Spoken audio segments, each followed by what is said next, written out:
Hello दोस्तों, स्वागत है आपका नॉलेज विद जेएनपी इंस्टीट्यूट में, जो कि है आपका अपना चैनल। मैं गुंजन फिर से स्वागत करती हूँ आपका नॉलेज विद जेएनपी इंस्टीट्यूट में। दोस्तों, हिस्ट्री की क्लास 6 का चैप्टर नंबर 5 है। इससे पहले 4 चैप्टर ऑलरेडी हो चुके हैं। चैप्टर नंबर 3 नहीं कराया क्योंकि वह एग्जाम में नहीं आएगा। तो देखते हैं प्रारंभिक शहर, प्रथम नगरीकरण। अगर हम हिस्ट्री में बात करते हैं, सबसे पहले जो शहर बसाया गया था, तो सबसे पहले आता है इंडस वैली सिविलाइजेशन, यानी कि सिंधु घाटी सभ्यता। तो इस चैप्टर में हम सिंधु घाटी सभ्यता के बारे में जानेंगे कि सिंधु घाटी सभ्यता का विकास कैसे हुआ, उसको खोजा किसने था। तो शुरू करते हैं। और जो स्टूडेंट मॉक टेस्ट या फिर किसी भी प्रैक्टिस के लिए देख रहे हैं वर्कबुक वगैरह, तो बिहार शिक्षक भर्ती के लिए 1 से 5 के लिए भी आ चुकी है। ये जनरल प्रैक्टिस के लिए वर्कबुक है और ये जनरल अवेयरनेस के लिए। नॉर्मल लैंग्वेज के लिए आप ये वाली ले सकते हैं, और वैसे तो दोनों ही आपको लेनी चाहिए। और ये न्यू पैटर्न बेस्ड है, 120 क्वेश्चन, जैसे कि बीपीएससी का जो अभी न्यू पैटर्न आया है उसी पर अपडेटेड है। इसको आप अपने किसी आसपास बुक स्टोर से भी बाय कर सकते हैं, या इसका लिंक डिस्क्रिप्शन में है, वहां से ऑनलाइन भी ऑर्डर कर सकते हैं। और जो कैंडिडेट मॉक टेस्ट की सीरीज से नहीं जुड़े हैं, किसी भी एग्जाम की प्रैक्टिस करना चाहते हो, तो स्मार्ट वर्क के तौर पर आपको ऐसे प्लेटफॉर्म से जुड़ना होगा जहां पर लेटेस्ट पैटर्न पर आधारित मॉक टेस्ट की प्रैक्टिस कराई जाती है, वो भी काफी किफायती फी में। तो आप जुड़ सकते हैं टेक्स्ट बुक से। टेक्स्ट बुक में आपको टेक्स्ट बुक पास और टेक्स्ट बुक पास प्रो 2 मिलता है। टेक्स्ट बुक पास में तो आपको 70,000 plus mock test, 700 plus exam को कवर करेगा। बट पास प्रो में आपको एक्स्ट्रा फीचर्स के तौर पर 70,000 प्लस मॉक टेस्ट तो मिलेंगे ही, बट पीवाईपी टेस्ट मिलेंगे जिनको आप अनलिमिटेड टाइम अटेम्प्ट कर सकते हैं। और प्रो प्रैक्टिस क्वेश्चंस मिलेंगे, जिसको मोस्ट एक्सपेक्टेड क्वेश्चंस कहा जाता है। एग्जाम के टाइम में सबसे ज्यादा हम इन्हीं क्वेश्चंस को देखते हैं कि मोस्ट एक्सपेक्टेड क्वेश्चंस क्या है, क्योंकि सबसे ज्यादा जो एग्जाम है यहीं से बनने की पॉसिबिलिटी होती है। तो आप जुड़ सकते हैं पास प्रो से, और डिस्काउंट के लिए आप इस कोड को यूज कर सकते हैं, JJPO2I। तो देखते हैं क्या है प्रारंभिक शहर, यानी कि प्रथम नगरीकरण। तो प्रथम नगरीकरण हुआ था, क्या हुआ था, शहर कैसे बसा, इन सब के बारे में है। रहमान और राजीव मतलब गांव की चौपाल में बैठे हुए आपस में बात करते हैं, चर्चा करते हैं कि हमारी संस्कृति काफी पुरानी है। दूसरे ने कहा कि अंग्रेजों ने हमें सभ्य बनाया, यानी कि सबसे पहले इंडस वैली सिविलाइजेशन आती है, बाद में फिर मुगल आक्रमण वगैरह, मुगल्स आते हैं, फिर अंग्रेज आने लगते हैं अकबर के टाइम पीरियड से। तो अंग्रेज आने के बाद थोड़ा डेवलपमेंट ज्यादा हो जाता है। तो देखते हैं सिंधु घाटी सभ्यता में क्या क्या था। धातु युग क्या है? तो धातु युग क्या है? नवपाषाण काल के बाद धातु युग का आरंभ हुआ, जिसमें मानव ने धातु का इस्तेमाल शुरू किया। धातु युग में ही आगे चलकर सिंध में कोटजी और उत्तरी अमरी, उत्तरी पंजाब में सरायखेला, जलालीपुर, राजस्थान में कालीबंगा जैसे स्थानों का विकास हुआ। कृषि उत्पादन बड़े पैमाने पर होने लगा। रंग वे मिट्टी के बर्तन का इस्तेमाल होने लगा। लोग लंबी दूरी व्यापार करने लगे, जिससे चारों ओर किलेबंदी भी की गई थी। तो सबसे पहले जो स्टार्ट होता है, जैसे कि हम लोग जानते हैं, हमारी सिंधु घाटी सभ्यता। और धातु युग क्या है? धातु युग वो थी जिसमें सबसे पहले धातुओं की खोज हुई थी। तो सबसे पहले जो धातु खोजी गई थी वो था कॉपर, यानी कि तांबा।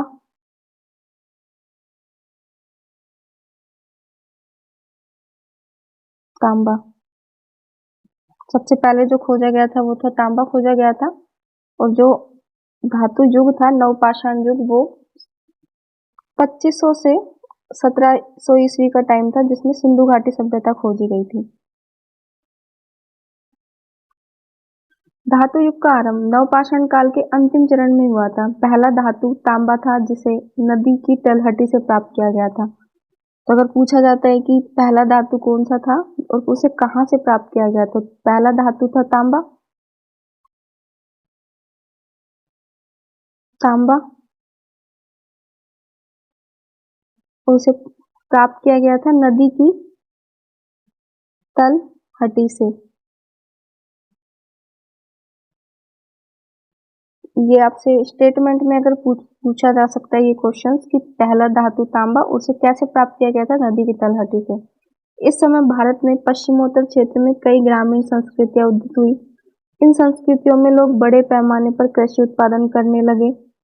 आप पिछले अध्याय में खेती की शुरुआत की परिस्थिति से परिचित हुए, यानी कि इससे पहले जो हमने चैप्टर पढ़ा था, चैप्टर नंबर 4, उसमें खेती के बारे में बताया गया था। खेती सबसे पहले कहाँ से स्टार्ट हुई, तो ईरान और इराक से स्टार्ट हुई थी, जैसे कि मैंने वहां पे आपको बताया भी था।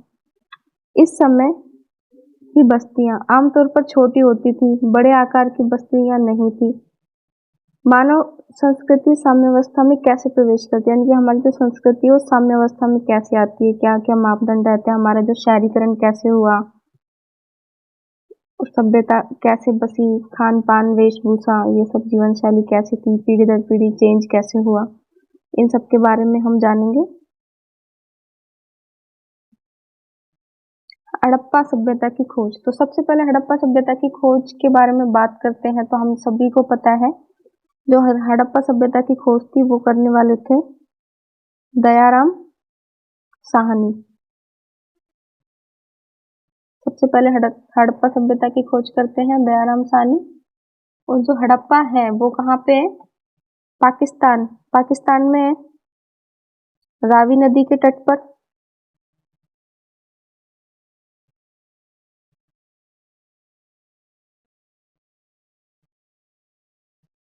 रावी नदी के तट पर। तो हड़प्पा सभ्यता की खोज 150 साल पहले पश्चिम पंजाब में रेलवे लाइन बिछाने के क्रम में हड़प्पा पुरा स्थल के खंडर का पता चला। इसको थोड़ा सा देख लेते हैं।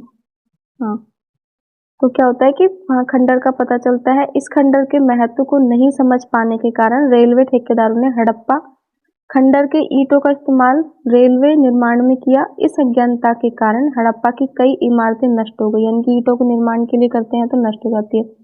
1921 में पुरातात्विक ने इस स्थल का व्यवस्थित उत्खनन किया, तब जाकर पता चला कि उपमहाद्वीप सबसे पुराने शहरों में एक है। इसके बाद पुरातत्वविदों ने अनेक नगर का पता लगाया, जिसमें मोहनजोदड़ो, कालीबंगा, बनवाली, लोथल, धोलावीरा प्रमुख है। पुरातत्वविदों ने लगभग 2800 हड़प्पा स्थल का पता लगाया। चूंकि हड़प्पा नगर की खोज सबसे पहले हुई थी, शहर के नाम से जाना जाता है, यानी कि हड़प्पा की सबसे खोज पहले हुई थी और ऐसे हड़प्पा सभ्यता के नाम से जाना जाता है। सभी श्लोक में पुरातत्व को अनेक महत्व वस्तुएं मिली, जिनमें मोहर थे, मापतोल के सामान, बाट, मिट्टी के बर्तन, जिन पर काले रंग के चित्र और मूर्तियां मिली। तो ये सब था। हड़प्पा की खोज 150 साल पहले होती है। और ईंट जो बनती है ना वो एल्वेल सोल से बनते हैं, यानी कि जिसको जलोढ़ मिट्टी बोला जाता है। बताएं, हड़प्पा की खोज सबसे पहले की थी दयाराम साहनी ने 1921 में रावी नदी के तट पर। मोहनजोदड़ो में आ जाते हैं राखलदास बनर्जी। कालीबंगा जो कि राजस्थान में है, ब्रजवासी लाल करते हैं 1961 में राजस्थान के घग्गर नदी के पास। लोथल गुजरात में है, रंगनाथ राव इसकी खोज करते हैं। धोलावीरा आर बिष्ट करते हैं। चांदूड़ो की गोपाल मंजूमदार और रंगपुर की मधो स्वरूप वत्स करते हैं। तो और जो सिंधु घाटी सभ्यता की सबसे बड़ी साइट है जिसे बोला जाता है वो है राखी गढ़ी।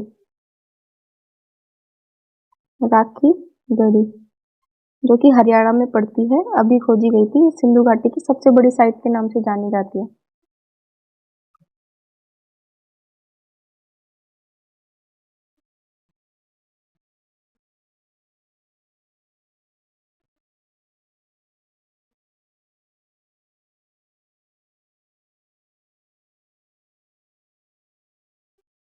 हिस्सा छोटा परंतु ऊंची जगह पर बसा था, हिस्सा बड़ा परंतु निचले इलाकों में बसा था। ऊंची जगह पर बसे हिस्से को पुरातत्व ने दुर्ग कहा, यानी कि जो सबसे ऊंचे जगह पर बसे थे उन्हें दुर्ग कहते थे, जो नीचे बसे थे उन्हें नगर कहते थे। तो 2 पॉइंट आपके यहाँ से निकल के आते हैं। ऊंचे जो हिस्से बसे थे उसे दुर्ग और नीचे थे जो नगर कहलाते थे। दुर्ग में शहर से सुखी संपन्न लोग, मतलब कि दुर्ग में क्या थे कि जो पैसे वाले थे ना, रिच पर्सन, उनको मान सकते हैं, वो रहते थे। नगर में साधारण लोग रहते थे। नगर की 4 दीवारों का निर्माण ईंटों से किया गया था। ईंट के निर्माण एवं दीवार बनाने के लिए ईंटों की चिकनाई में उच्च तकनीक का प्रयोग किया गया था। तभी हजारों साल बाद भी दीवारें मजबूती से खड़ी रह सकी। कुछ नगरों में दुर्ग वाले हिस्से, बड़ी इमारतें, आवासीय ढांचे मिले। इन इमारतों में नक्शे निर्माण के विशिष्ट प्रकार के मोहनजोदड़ो के तालाब मिला, जिसे पुरातत्व में महास्नानागार यानी कि महास्नानागार मिलते हैं, वो मोहनजोदड़ो में मिलते हैं। तालाब के दोनों सिरों पर सीढ़ियां बनी हुई थी, ऊपर चारकोल की परत। तालाब मिला, स्नानागार में पानी के कुएं निकलकर भरा हुआ, पानी निकालने की व्यवस्था, जहाँ विशिष्ट नागरिकों के अवसरों को स्नान किया करते हैं, कि कुछ अवसर होते थे वहां स्नान करते थे। तो अन्नगार में ये था। पेज ऐड करके मैं एक बार आपको अच्छे से बता देती हूँ। तो सबसे पहले आता है आपका हड़प्पा सभ्यता।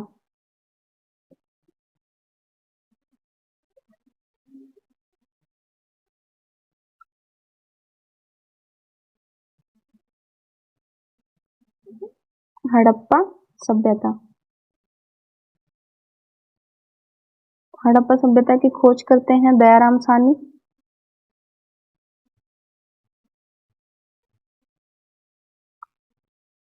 और 1921 में इनकी खोज होती है, रावी नदी के तट पर पाए जाते हैं। तो हड़प्पा सभ्यता में जो क्या क्या साक्ष्य मिलते हैं, तो हड़प्पा सभ्यता में मिलते हैं अन्न के भंडार,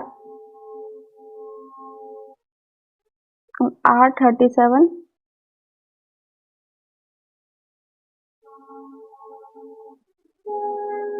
R37 में एच कब्रिस्तान, ये मिलता है हड़प्पा सभ्यता में। उसके बाद आ जाता है आपका,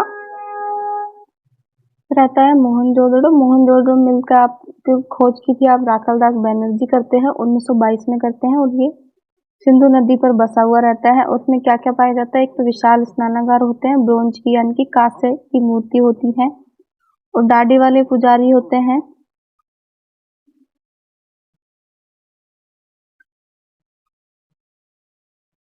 दाढ़ी वाले पुजारी,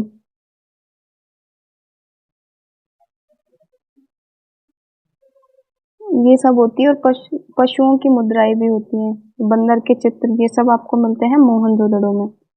फिर आता है आपका लोथल, जो कि है गुजरात में।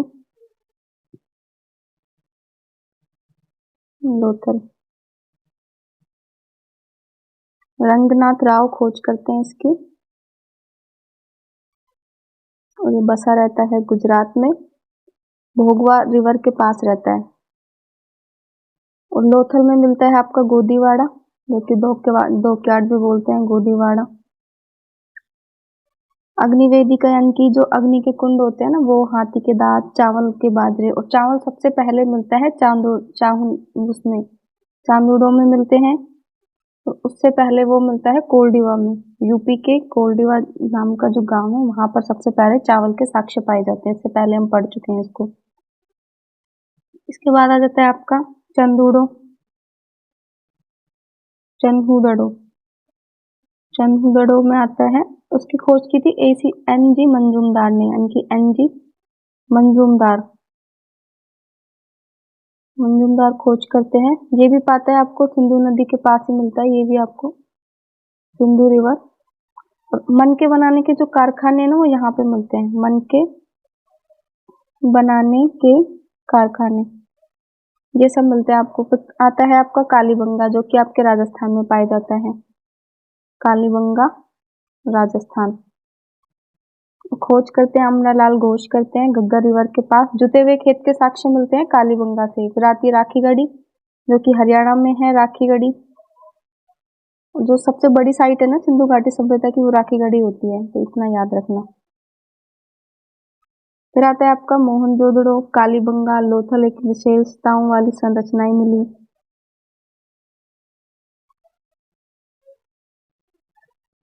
इन संरचनाओं में अन्ननागार, कोठार,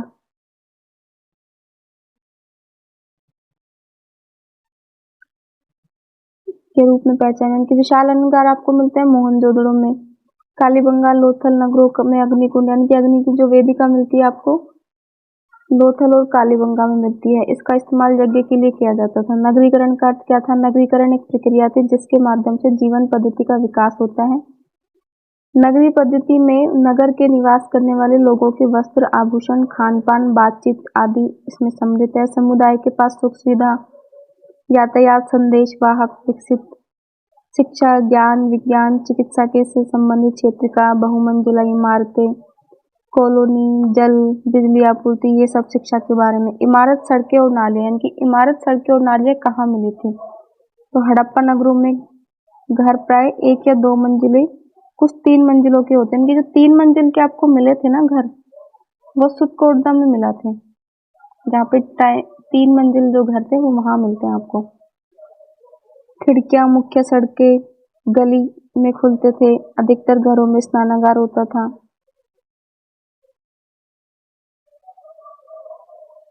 नगरों में सुव्यवस्थित सड़कें, नालियां बनी हुई थी, साथ साथ जल निकासी के लिए। तो ये सब बात करें हड़प्पा सभ्यता के बारे में, योजनाबद्ध तरीके से बसाए गए थे, जिसकी गलियां, सड़कें लगभग समकोण पर काटती थी, यानी कि हड़प्पा सभ्यता में थी कि जो घर वगैरह मिले थे उनकी जो गलियां थी ना वो 90 डिग्री एंगल पर काटती थी।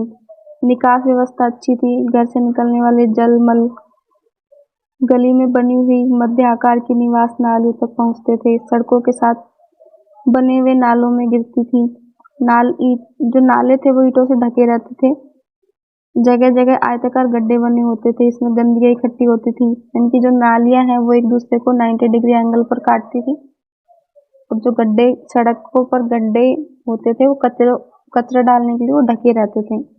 उनको निश्चित समय पर साफ किया जाता था। इससे ये तो समझ आ गया कि जो सिंधु घाटी सभ्यता के लोग थे काफी जागरूक थे। ये चीजें जो हम अब कर रहे हैं वो काफी टाइम पहले से चली आ रही है। अब आता है नगरीय जीवन। तो सिंधु घाटी सभ्यता में जो उनका वो जीवन था वो था नगरीय, यानी कि रूरल। हड़प्पा नगर में पाई जाने वाली आवासीय इमारतें, सड़क, गलियां, सुनियोजित व्यवस्था, उजागर हड़प्पा शहरों में योजना कुशल शासक मात्रा। यही संभव है कि शासक शहर के लिए जरूरी धातु, बहुमूल्य पत्थर, अन्य उपयोगी चीजों को मंगवाने के लिए दूसरे प्रदेश में भेजते होंगे। नगर निर्माण में ईंटों के उपयोग से स्पष्ट होता था कि लोग व्यापक पैमाने पर ईंटों का काम करते होंगे, जो अब नष्ट हो चुके हैं। अभिलेख प्राप्त हुए, यानी कि अभिलेख भी प्राप्त हुए थे। नॉर्मली हम ल्यूसेंट पढ़ते हैं ना, उसमें अभिलेख वगैरह के बारे में नहीं होता, इसलिए होता है बोला जाता है कि बुक्स को हमेशा पढ़नी ही चाहिए, जिससे कि थोड़ी इंफॉर्मेशन ज्यादा मिल जाती है। हड़प्पा नगरों के निवासी सूती वस्त्र, कपड़ों का उपयोग करते थे, क्योंकि कॉटन का उपयोग तो हड़प्पा काल से ही हो रहा था हमारे यहाँ पे। अंगूठी, चूड़ी, मार्केट, कमरबंद, सामान्यतः सोना चांदी, हाथी दांत, तांबों का प्रयोग होता था। तो हड़प्पा सभ्यता ब्रोंज एज भी कहा जाता है, क्योंकि हड़प्पा सभ्यता में तांबे की खोज भी हुई थी। पके हुए मिट्टी के चित्रकारी काले बर्तन का इस्तेमाल करते थे। तांबा, कांस्य, चांदी, चीनी मिट्टी के बर्तन का भी उपयोग करते थे। शक पत्रों से नाप तोल के लिए बाट का भी यूज करते थे। बच्चों के खिलौने, छोटे चक्के, बैलगाड़ियां, पशु की मूर्तियां, ये सब थी। अब मोहर क्या क्या थी? मोहर सभ्यता की विशेष लक्षण, यानी कि हड़प्पा शिल्पकला में शिल्पकारों द्वारा पत्थर से बनी मोहरतें महत्वपूर्ण स्थान रखती थी। मोहरों का प्रयोग संभवतः धनी लोग करते थे, यानी कि वो ट्रेड में है ना मोहर यूज करते थे। अभी भी हमारे यहाँ पे मोहर वगैरह यूज होती है। तो ये सब चीजें पहले से चली आ रही है। प्रथम इस पर जानवरों की सुंदर कलाकृतियां, यानी कि जो मोहर बनी होती थी उसमें जानवरों की आकृतियां बनी रहती थी। इसमें 2-4 शब्द दिए गए हैं इस तरह। तो देख लीजिए, बैल बने रहते थे, हिरण बने रहते थे, ये सब रहते थे। आर्थिक जीवन कैसा था उनका? हड़प्पा नगर गांव से घिरा था। गांव के लोग शहर में रहने वाले लोगों के लिए खाने का सामान उपलब्ध कराते थे। शहरों की खाद्य सामग्री गांव वाले उपलब्ध कराते थे। हड़प्पा लोग गेहूं, जौ, मटर, धान, तिल, सरसों से परिचित थे। जमीन को खोदकर हल की खेती करते थे। कुएं बनाना, नदियां, ये सब बनाकर की जाती थी खेती। खेती के अलावा हड़प्पा के लोग पशुपालन करते थे। गाय, भैंस, भेड़, बकरी मुख्य पालतू पशु भोजन प्राप्त करने के साधन के रूप में संग्रहण, शिकारी भी, यानी कि शिकार भी करते थे। संस्कृति में व्यापार का बड़ा महत्व था। व्यापार हड़प्पा सभ्यता के भीतरी बाहरी क्षेत्र से भी होता था, लेकिन वस्तुओं के निर्माण, कच्चे माल की उपलब्धता हड़प्पा नगरों में अपर्याप्त थी। इसलिए हड़प्पा सभ्यता के लोग राजस्थान के खेती तांबे के लिए सबसे ज्यादा प्रसिद्ध है। कर्नाटक में कोलार, यानी कि गोल्ड की माइंस, अफगानिस्तान, ईरान में चांदी और बशखा, वैभव मणि, मध्य एशिया में गुजरात में समुद्री उत्पाद, जम्मू कश्मीर में लकड़ी आदि प्राप्त करते थे। अब मेसोपोटामिया अभिलेखों में मेलुआ चर्चा की मिलती थी। सिंधु क्षेत्र का प्राचीन है मेसोपोटामिया। हड़प्पा सभ्यता का व्यापारिक संबंध मेसोपोटामिया सभ्यता, यानी कि सबसे ज्यादा ट्रेड जो करते थे ना वो लोग, वो करते थे मेसोपोटामिया से। अब उनका नगरवासियों का जो धार्मिक जीवन था वो कैसा था, क्योंकि हम सब जानते हैं कि हड़प्पा सभ्यता में भी मातृ देवी की पूजा करते थे। यहाँ तक कि जो उनका मातृ देवी की मूर्ति भी मिलती है, पूजा करती है पुजारी की मूर्ति। हड़प्पा के लोग धरती में उर्वरक की, धरती को यानी कि क्या समझते थे, उर्वरक की देवी मातृ देवी की पूजा का खूब प्रचलन था। हड़प्पा में पकी हुई मिट्टी मूर्तियां भारी संख्या में मिली। पुरुष देवता का भी चित्र मिला। चित्र देवता का संबंध पशुपति महादेव से स्थापित किया, यानी कि जो पुरुष का चित्र था वो पशुपति महादेव, और मातृ देवी यानी कि धरती को वो मातृ देवी के रूप में पूजते थे। पशु की पूजा करते थे। उनके बीच एक सींग वाला जानवर यानी कि गैंडा जो फेमस था वो वन हॉर्न राइनोस था, उनकी वो पूजा करते थे। उसका बड़ा महत्व था। उसे कुबड़ वाला सांड कहा जाता था। हालांकि मातृ देवी पुरुष देवता पशु पूजा के अतिरिक्त किसी मंदिर का साक्ष्य हड़प्पा में नहीं था। तो ये याद रखना कि मंदिर के साक्ष्य तो नहीं मिले, लेकिन पूजा करते थे वो लोग मातृ देवी की, पशुपति की, इन सब की पूजा होती थी। जादू टोना में भी विश्वास रखते थे वो लोग। उनसे बचने के लिए ताबीज पहनते थे, यानी कि विश्वास रखते थे तभी ताबीज भी पहनते थे। धोलावीरा, अब धोलावीरा गुजरात के उत्तर पश्चिम कोने में बसा था। धोलावीरा हड़प्पा शहरों में दो कारणों से महत्वपूर्ण था। प्रथम, 3 भागों में बटा हुआ था, गढ़ी, मध्यनगर, निचला नगर, यानी कि धोलावीरा क्या था, 3 पार्ट में था। 3 पार्ट में, तो पहले तो था गढ़ी, फिर था मध्यनगर, फिर था निचला नगर। सबसे ऊपर तो बिजनेसमैन लोग रहेंगे, मध्य में नॉर्मल लोग रहेंगे, निचला तो जो बिल्कुल ही लोअर कैटेगरी के लोग थे वो आ जाते हैं। गढ़ी और मध्यनगर में अपनी किलेबंदी थी, जबकि निचले नगर में किलेबंदी नहीं थी। गढ़ी और मध्यनगर किलेबंद होते हुए भी आपस में जुड़े थे।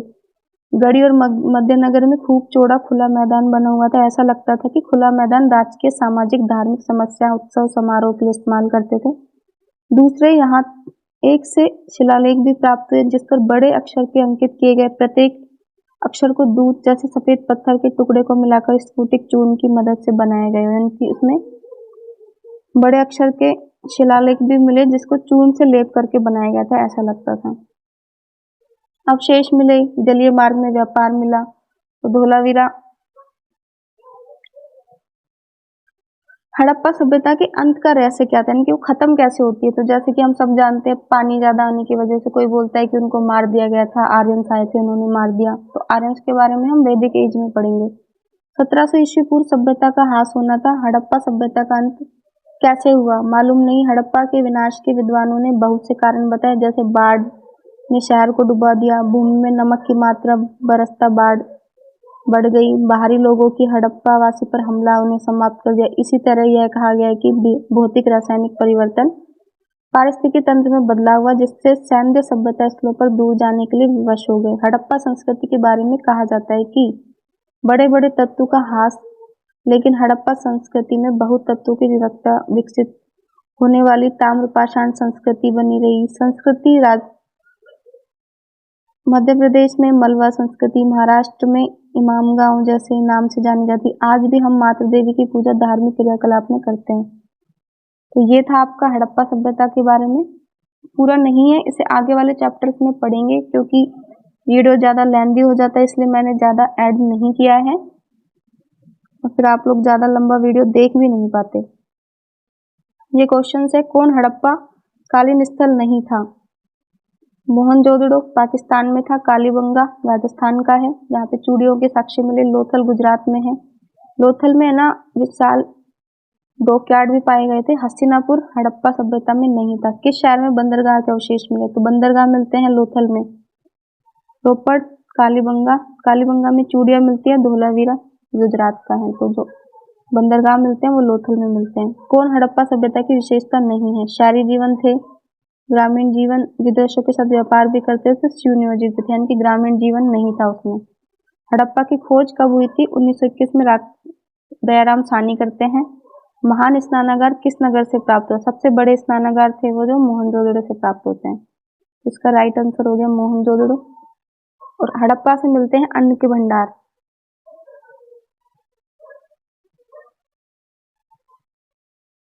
तो ये था आपका चैप्टर। वीडियो अच्छा लगा हो तो वीडियो को लाइक कीजिएगा, चैनल को शेयर कीजिएगा, सब्सक्राइब कीजिएगा और प्लीज़ कमेंट कीजिए कि आपको अगर कुछ नहीं समझ में आता है या फिर कोई ऐसी चीज़ जो मैं गलत बोल देती हूँ तो आप लोग मुझे कमेंट कर सकते हैं, आपको रिप्लाई मिलेगा उसका। आपको क्या क्या चाहिए प्रैक्टिस के लिए, क्वेश्चंस वगैरह आने वाले, इसमें मेरा मन है कि अगर वीडियो थोड़ा सा लंबा जाएगा बट चैप्टर के साथ आपको चैप्टर वाइज एमसीक्यू भी प्रोवाइड करूँ जिससे कि आपका रिवीजन साथ के साथ हो जाए। तो चैनल से जुड़े रहें, वीडियो को लाइक करें, शेयर करें। जय हिंद, जय भारत।